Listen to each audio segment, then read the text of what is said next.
Assalamualaikum warahmatullahi wabarakatuh. Saudaraku, kami akan menyampaikan hakikat taubat. Pentingnya kita selalu bertaubat kepada Allah, minta ampun kepada Allah, karena manusia tidak lepas dari dosa, tidak lepas dari kekeliruan, khilafah.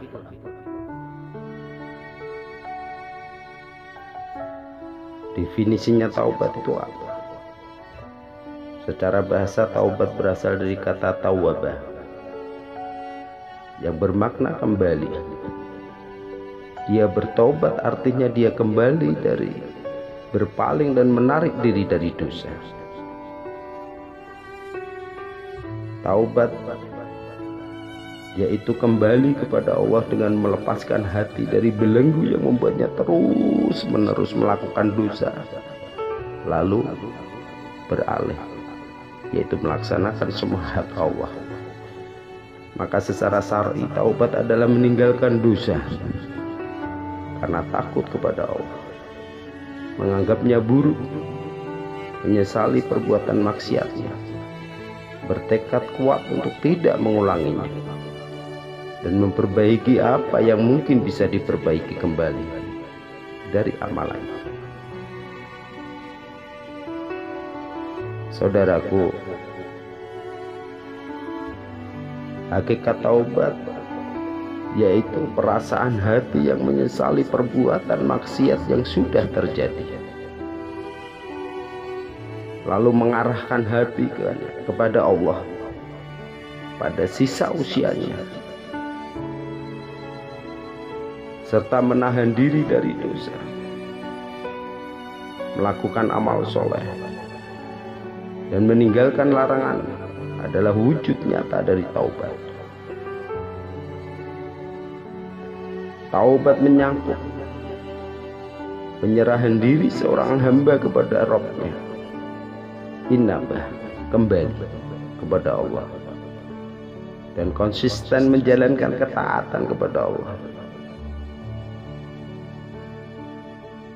Jadi sekedar meninggalkan perbuatan dosa namun tidak melaksanakan amalan yang dicintai Allah, maka itu belum dianggap taubat, saudaraku.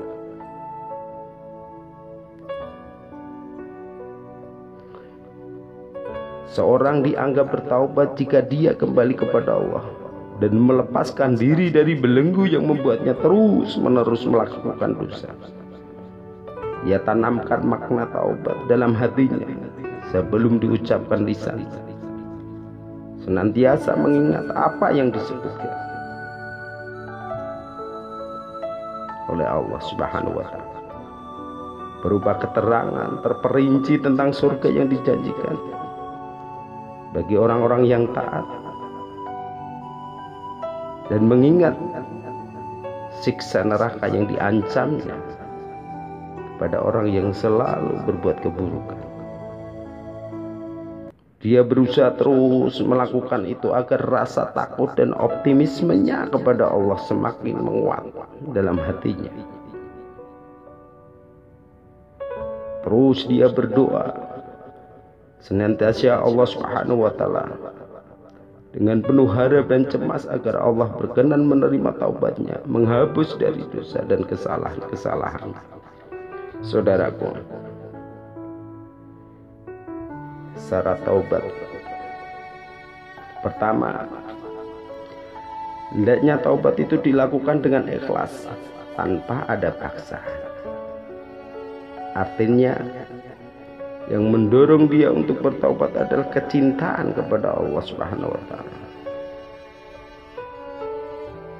pengagungannya terhadap Allah, harapannya untuk pahala disertai rasa takut akan ditimpa azab. Ia tidak menghendaki dunia sedikit pun, dan juga bukan karena ingin dekat dengan orang-orang tertentu. Jika ini yang dia inginkan, maka taubatnya tidak akan diterima, karena dia belum bertaubat kepada Allah, namun dia bertaubat demi mencapai tujuan-tujuan dunia yang dia inginkan. Yang kedua, menyesali serta merasa sedih atas dosa yang pernah dia lakukan. Sebagai bukti penyesalan yang sesungguhnya kepada Allah dan luluh di hadapannya, serta murka pada hawa nafsunya sendiri yang terus membujuknya untuk melakukan keburukan. Taubat seperti ini adalah taubat yang benar-benar dilandasi keyakinan dan ilmu. Yang ketiga, segera berhenti dari perbuatan maksiat yang dia lakukan. Jika maksiat atau dosa itu disebabkan ia melakukan sesuatu yang diharamkan, maka dia langsung meninggalkannya, perbuatan haram seketika itu juga. Jika dosa atau maksiat akibat meninggalkan sesuatu yang diwajibkan, maka dia bergegas untuk melakukan yang diwajibkan.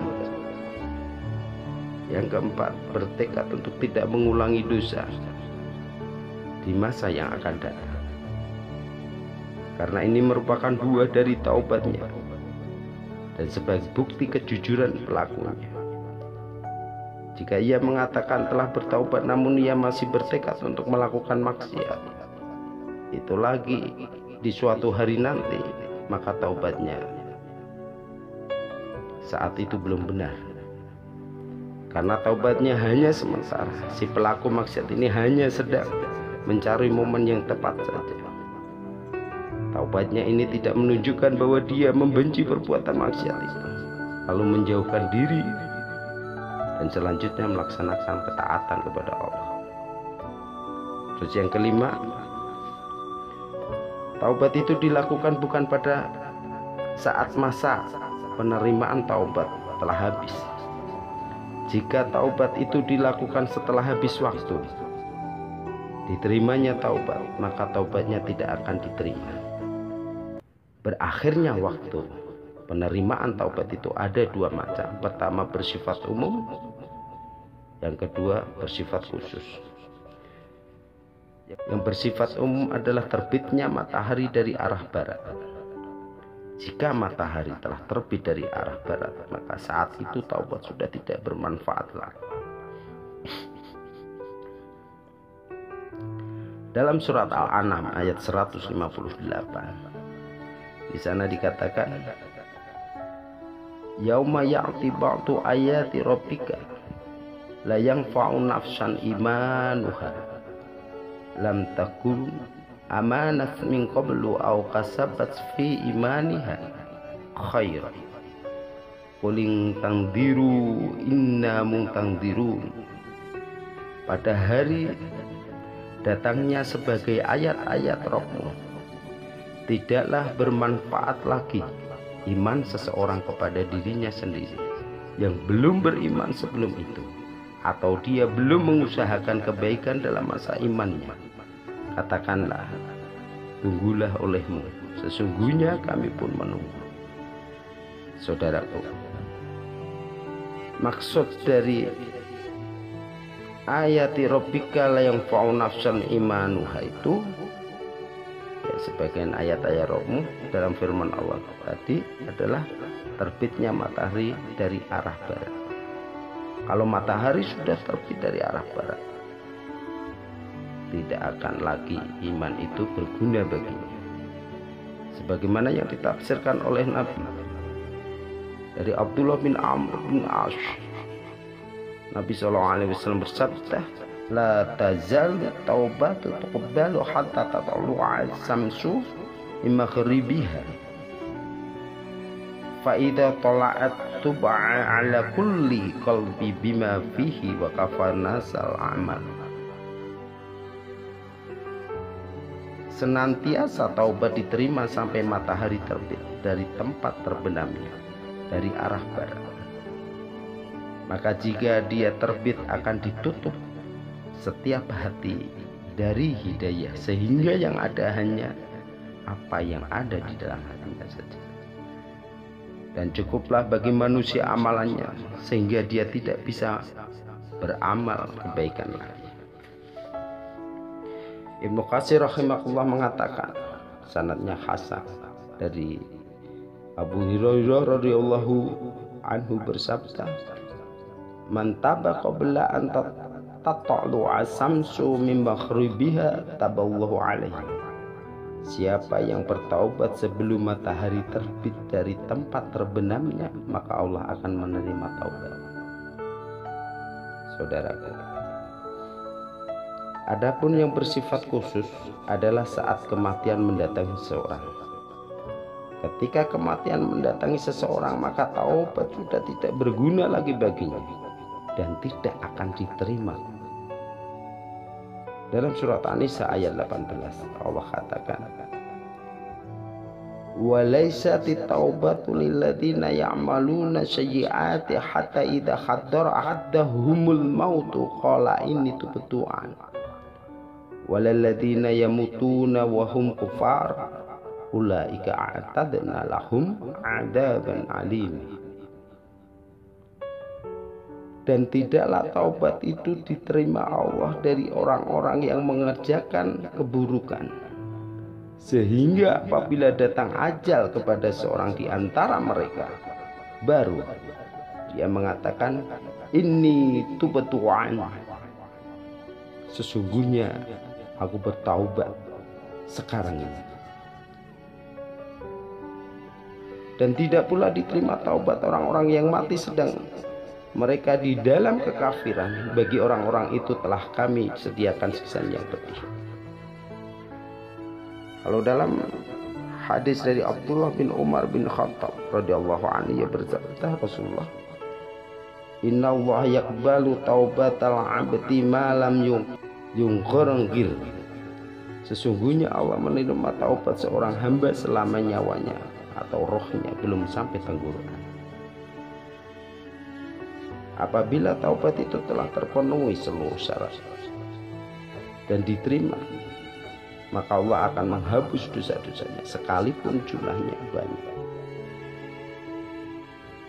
Qul ya ibadiyalladzina asrafu ala anfusihim la taqnatu min rahmatillah innallaha yaghfiru dzunuba jami'an innahu wal ghafurur rahim. Katakanlah Muhammad, hai hamba-hambaku yang melampaui batas terhadap diri mereka sendiri, janganlah kamu berputus asa dari rahmat Allah.